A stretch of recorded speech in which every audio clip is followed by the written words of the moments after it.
I want to ask, if someone urinates and then flushes and then starts to clean their private parts, there is a chance the water inside the toilet touches them while cleaning. Does that have any impact on your purity? What if we had not flushed?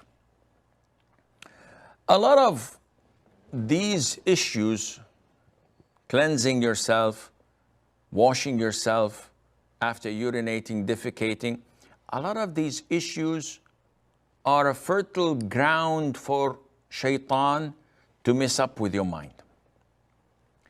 The devil comes and it's his playground to mess up with you. So what to do?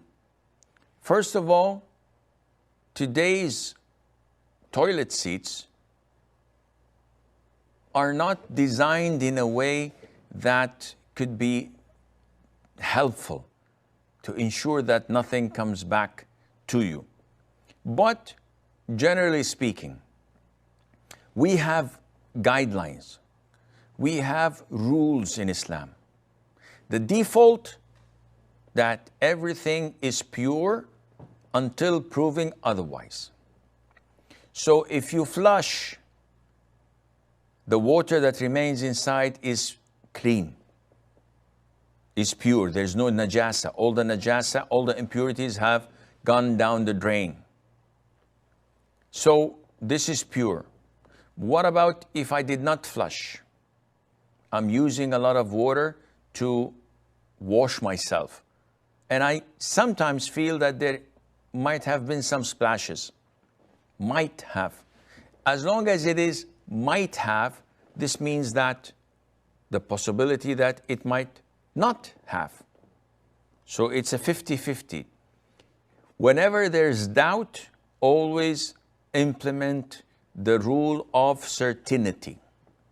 What is certain? That this is pure, that this is pure, that this is pure, unless proven otherwise. What do you mean proven otherwise? There's a brown stain on my thobe. Yeah, but is it najasa or is it oud and perfume? Well, I don't know. You don't know, it's pure. It might be, as long as it's not 100% certain that it is a najasa, it is pure. Take a smell. Wow, this stinks. This is najasa, because now you are certain because of one of the characteristics, which is the smell of a najasa. End of story. So if you are the OCD type, a person with obsessive compulsive disorder, and everything around you you feel is impure, in this case, apply the rule of certainty. But if you are not, you're a normal person and usually you never get these thoughts, and once every blue moon you have a strong feeling that you might have splashed najasa back to you. Well, are you sure that the water itself is najis? If it was flushed, then it's not najis.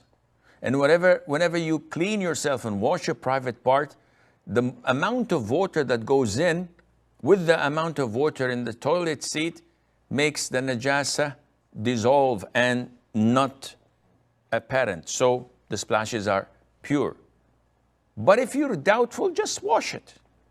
Wash whatever area in your body you feel that water might have spoiled it or soiled it or splashed najasa onto it, and this is does the job. But the default is no, it is pure, and don't work your mind a lot on this.